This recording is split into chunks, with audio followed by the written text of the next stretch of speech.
Starborn Café by Miss Yuki 1990. Chapter 6, Clash of Thunder. The bartender and the spy stood in dead silence, taking one another in.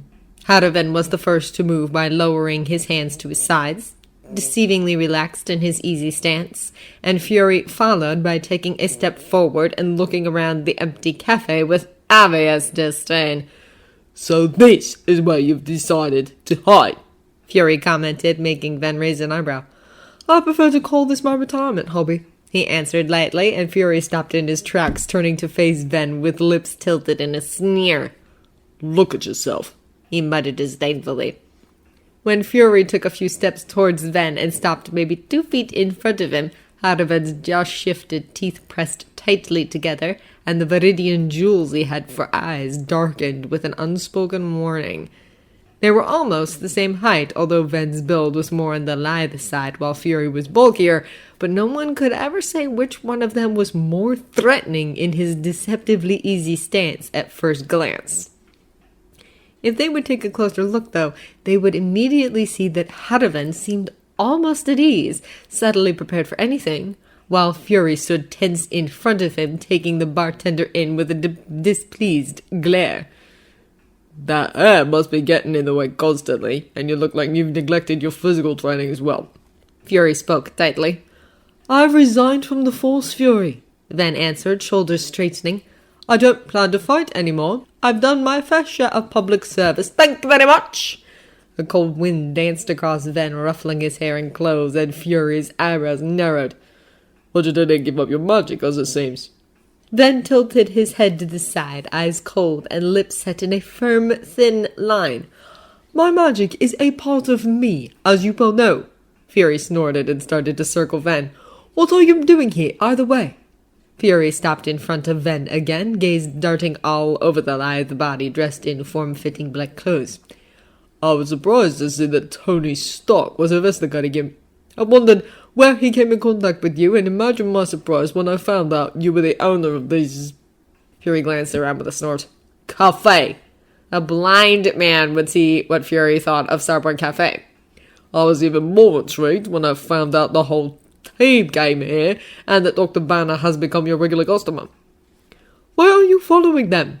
Don't you trust your own team?" Ven asked, and Fury frowned at him.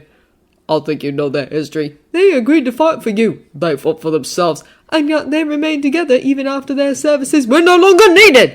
Ven snapped, and Fury's frown deepened. "You expect of them to follow your command, and yet you don't trust them." "You haven't changed a bit," Fury grumbled, and Harrivan barely suppressed the need to sneer at the man.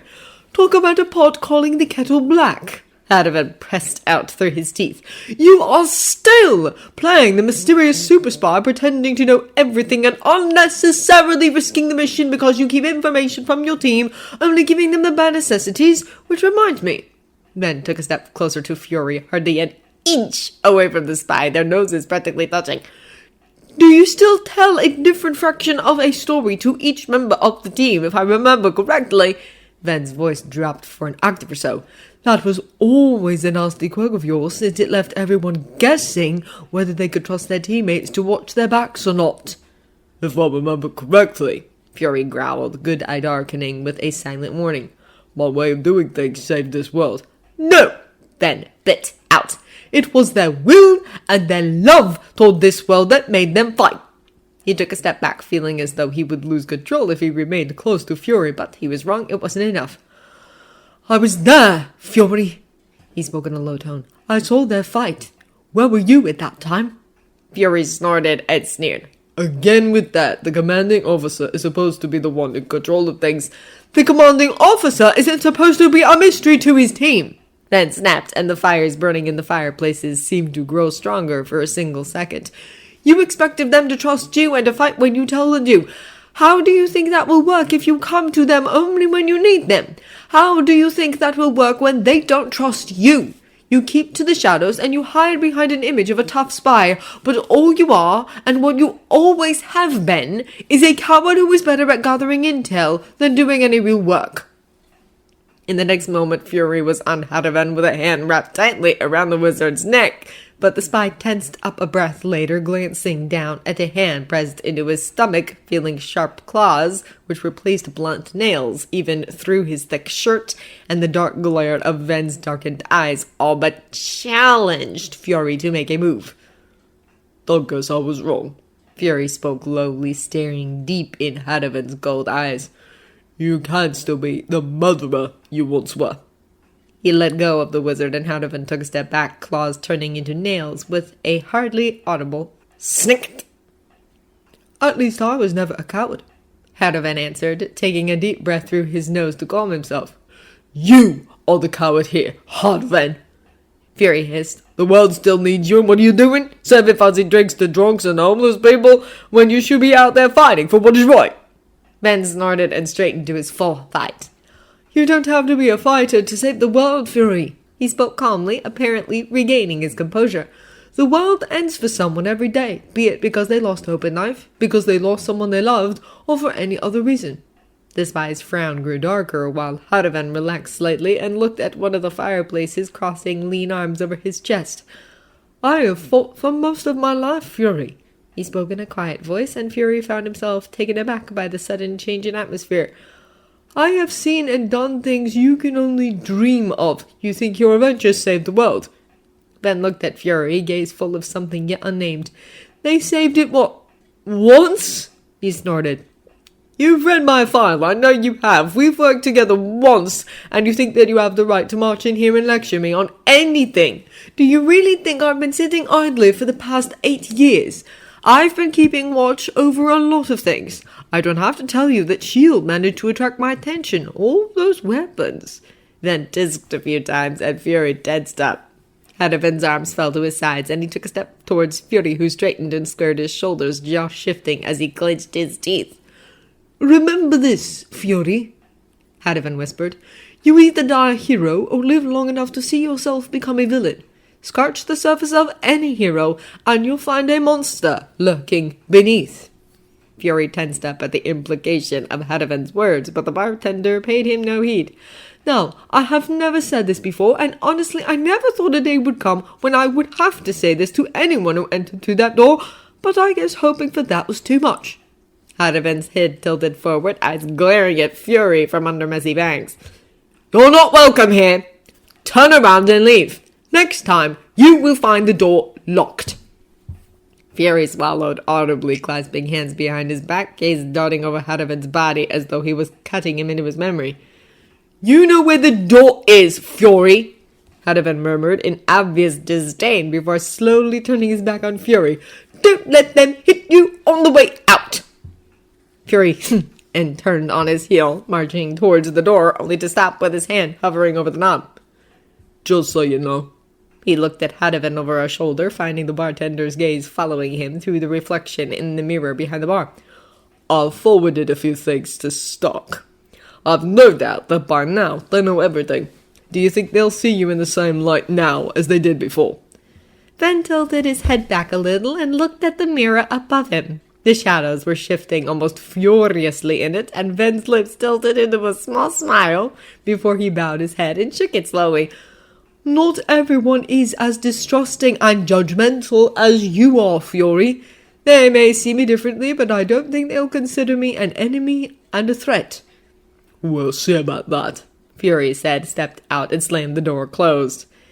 Then turned around and looked at the door, whole body trembling, when a warm wind danced around him and Erd wrapped her arms around his shoulders, leveling invisible lips with his right ear. I'm sorry, my sweet, she whispered lovingly. I should have kept him out. No, my dear, he answered with a sigh, tilting his head to the side to rest his brow against her forehead. He needed to hear that. I don't know if my words reached him or not, but someone had to tell him that. He is a good man and a good commanding officer, but he needs to get his priorities straight. Erd giggled and kissed his cheek. With a shiver of power, her transparent form became clear again for a moment, and Ven smiled. You are too wise, my sweet. Too wise and too good.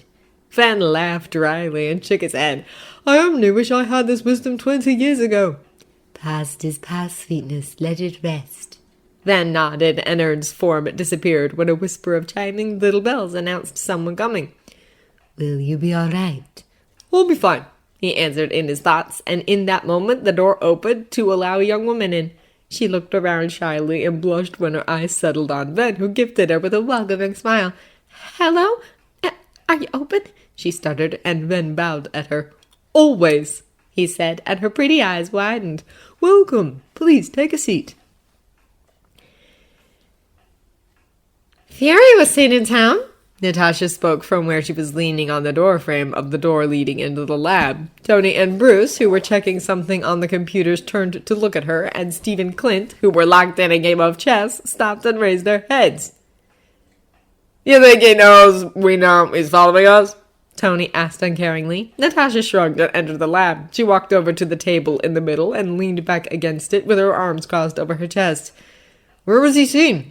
Steve asked and stood up. Close to Starborn, Natasha muttered, her words making everyone frown. Do you think Sigurdsson is Fury's spot? Clint asked, exchanging a glance with Steve. I don't think so, Bruce spoke up. He was never prying for information. Tony nodded slowly and reluctant agreement. Still, how does he know our names and such? He muttered. There was footage of our fight with Loki, Clint suggested. Maybe he just made the connection. You publicly admitted you're Iron Man. He pointed at Tony. He connected the dots. Could be, Steve agreed. Well, there's only one way to find out. Bruce sighed and stood up. I'll go and talk to him later. I think we should all go and talk to him. Tony hopped up and clapped his hands. He could feel threatened, Natasha warned.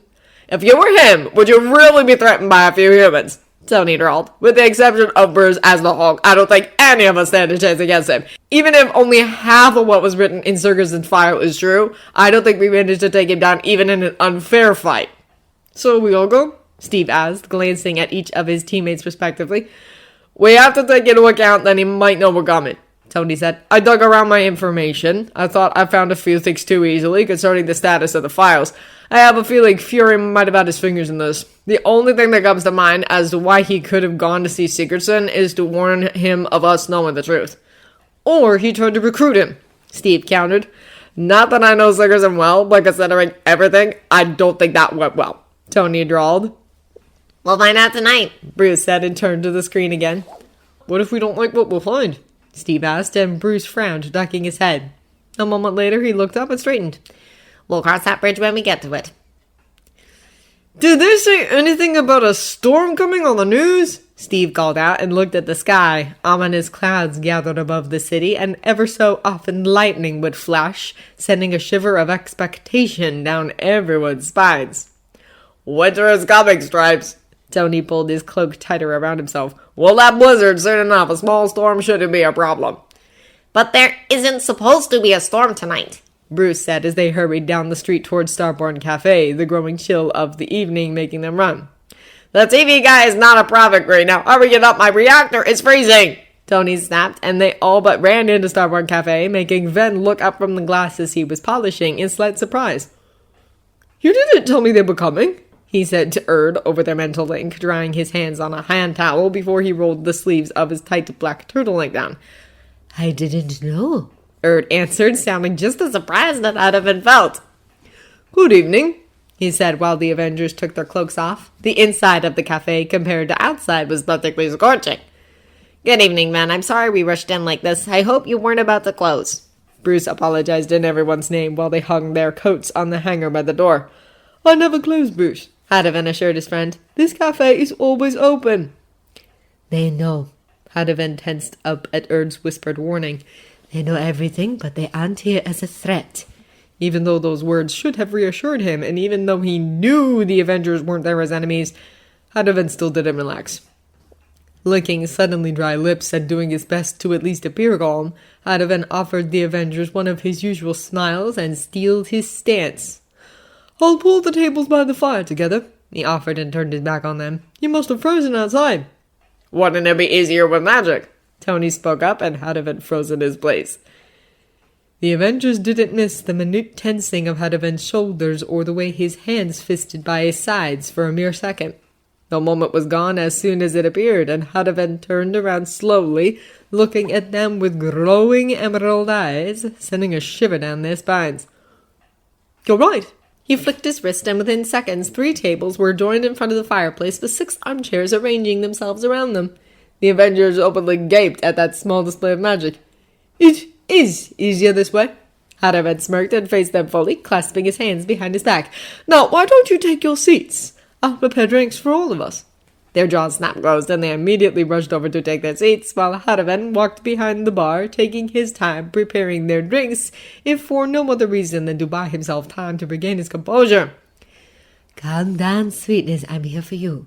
Relax. They won't be able to hurt you even if they wanted or tried to. Erd whispered to him, her warmth spreading down his body. Even though I knew they would find out, I was thrown off a bit. I never thought anyone would find out, to be perfectly honest. Except him, that is. You've faced worse things, sweetness.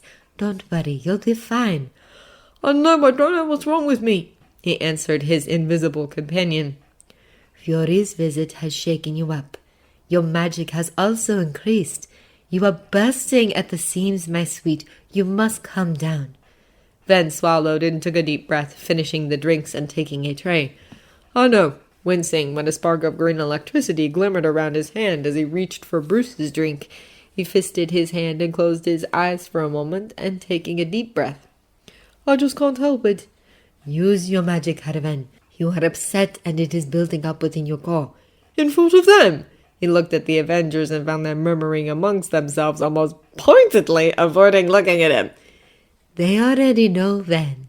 The bartender felt a spark of mischievousness, and his heartbeat stuttered, lips almost tilting into a smile. And you'll shock them some more. Ben almost struggled that out. And you say I'm mischievous? He did as she told him to, almost grinning when the Avengers jumped in their seats after their drinks appeared in front of them. He took his own drink in hand and walked over to the table. Flaunting? Bruce asked as Ben took a seat and laughed quietly, settling tensely in his seat. Relieving stress, Ben answered, eyes glimmering brightly for a moment, further shocking the Avengers. Your eyes, Natasha murmured and tilted her head to the side. They're glowing. They say eyes are windows to the soul. Harrivan chuckled and shook his head, raising a hand to rub his eyes with his fingers before he sighed and relaxed in his seat, resting his hands on the armrests. My magic is a part of me. It is who I am. There was a time when my magic would manifest on the outside when I was angry or stressed out.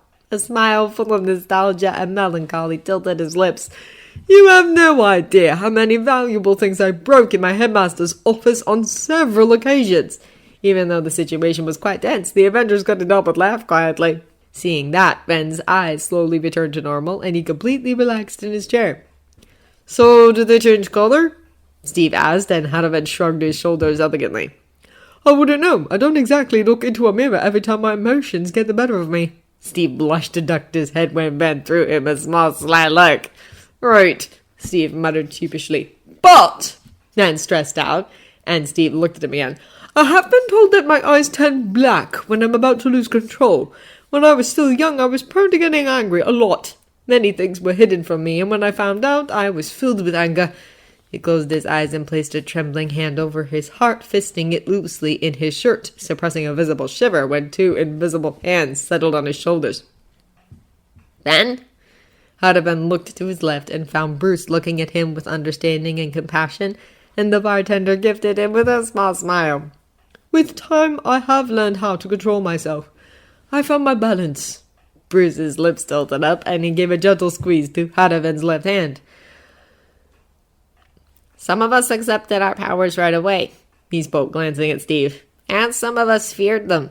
He bowed his head as though ashamed of his actions, only to look up when Harrivan hummed. It is not that I fear my power, he spoke, looking at something only he could see.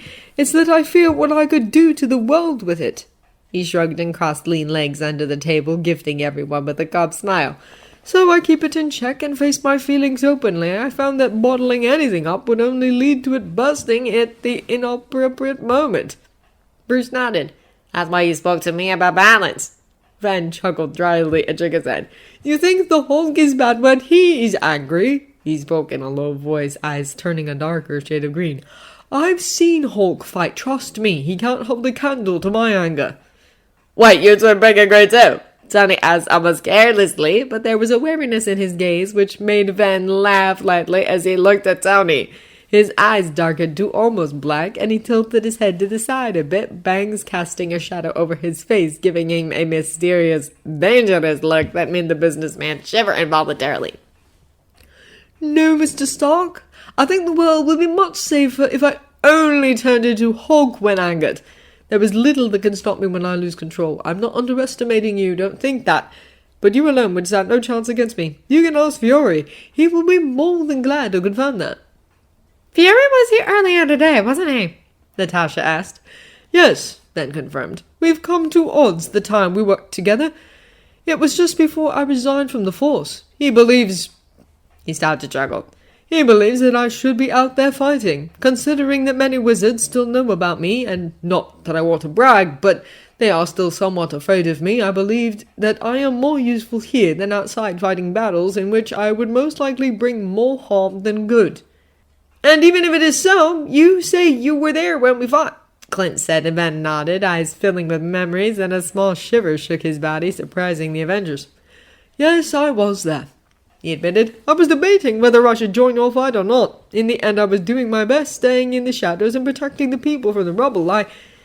He stopped talking, and his eyes darkened. He focused on his drink, stirring it a few times and watching the surface of the silvery liquid ripple.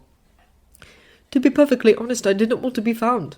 I became so accustomed to this quiet existence that I didn't want to come out into the light again. Considering everything we've read about you, I can't actually blame you, Bruce said, and Ben shot him a grateful smile. I was told you found out everything, Ben answered, glancing at each one of them separately. Well, not everything, Tony grumbled, and Ben turned at him. Your school years weren't listed in your file.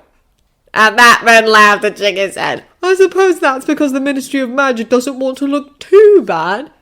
Why do you say so? Clint asked. Well, if you were leading a country and had not only the aura and the unspeakable force at your disposal, but hundreds of highly trained people, would you want the public to know that 3 11-year-olds stopped Voldemort from coming back the first time he tried to?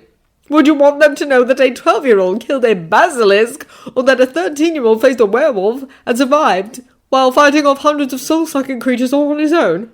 I don't think so. When you put it that way, Natasha muttered, and Ben chuckled. Trust me, with the help of my closest friends, I did a lot of things those in authority didn't dare or didn't want to.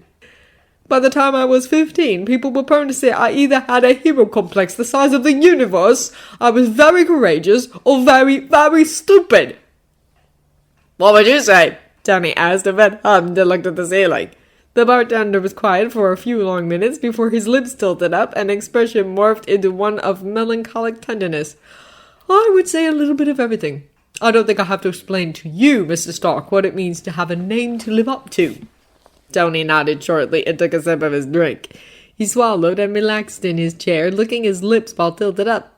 As good as last time, he muttered, and Ben smiled. I'm glad you like it. That bottle was particularly difficult to acquire, he said, and Tony raised an eyebrow. Really? He asked, glancing at the delicious drink. Yes. Harriman nodded, looking pointedly at the glass. It doesn't taste like regular cognac, does it? Tony shook his head and gently tilted the glass to the side. It's richer in taste, but not strong alcohol-wise. Ben hummed in agreement and steepled his fingers in front of his chest. That is La Fontaine de la Poire Cognac, year 1862, if I am not mistaken. Tony's eyes bulged out, and the others stared at Ben in shock. This? You can't be serious! Tony exclaimed in shock, and Ben laughed. Well, if nothing else, it pays off to carry several titles. How? Adavan drawled dryly. And you just wasted? Tony snapped, and Ben laughed. Everyone felt a shiver run down their spines. His laugh was a soothing sound of velvet, and it made them feel elated compared to the tenseness they carried with themselves on their way here. I don't think I waste it if drinking it makes my customers enjoy themselves, Ben said, and Tony frowned, staring at the glass of cognac. It must have cost a fortune, he murmured, and Ben shrugged. Money is not a problem to me, Mr. Stark. I will rather spend it so that I could make my customers happy than have it go to waste on my accounts. No wonder you don't charge, Bruce spoke. Honestly, in your place, I wouldn't know how.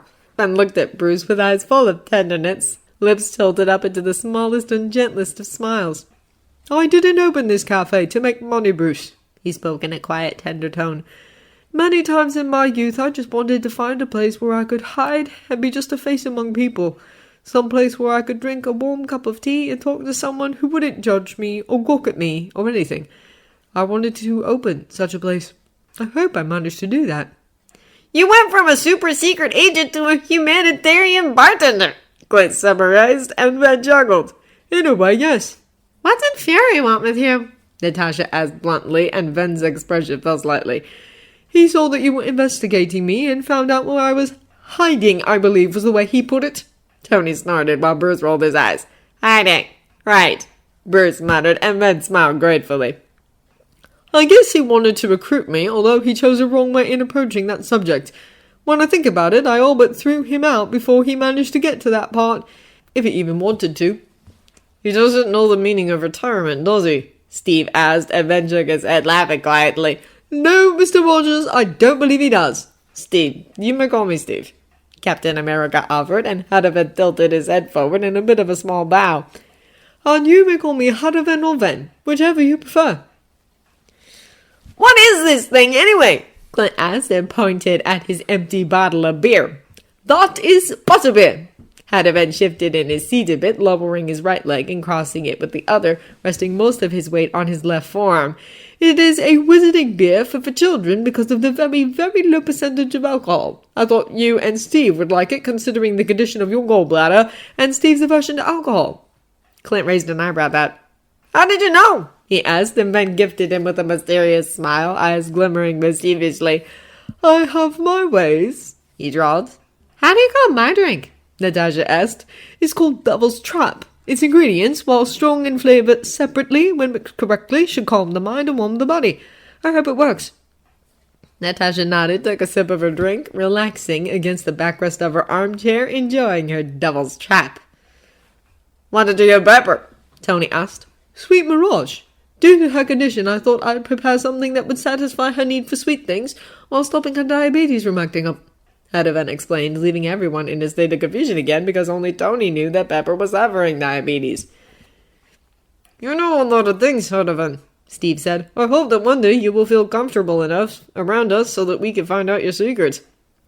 Ven laughed quietly and stapled his fingers in front of his chest again, winking at Steve teasingly. A magician never reveals his secrets, my friend, he said, and everyone rolled their eyes. Then something is going on outside. All laughter stopped when Ven suddenly tensed up and straightened, left foot meeting the ground and hands fisting on the armrests. Ven? Bruce questioned in obvious worry. Excuse me for a moment, Hadaven muttered, and the Avengers exchanged confused glances while the wizard stood up and hurried over to the front door. When he opened it, he was almost pushed back by a gust of strong, cold wind. He raised his hand to protect his face and looked up. The sky was flashing with lightning, the howling of the wind periodically broken by the sound of thunder clashing among clouds. Someone is opening the Bifrost, Urge shouted over the wind, and Ven's heart stopped and he ran out of the cafe. Ben! Bruce called after the bartender, jumping to his feet and running after Ven. Foolish? Tony asked as they all hurried after Bruce and Hadaven. Brave and foolish, Natasha added, and they ran out on the street. They looked around and found Ben in the middle of the main street looking at something in the sky. They ran over to him, pushing against the hurricane-like wind, the cold gusts beating against their bodies and pushing them back. Ven, you have to get back! Bruce shouted, but Ben apparently didn't hear him. They looked up to see what he was looking at and found that the eye of this storm was above the Avengers Tower. With a clash of thunder, a big ray of light hit the top of the tower, and a huge wave of power pushed the Avengers back. Hadaven! They cried out and looked up only to gape at the sight of a see-through emerald shield in front of the wizard, unable to see the small, relieved smile tilting Ven's lips, or hear the almost hysterical laugh that escaped at Ven's parted lips. He's back,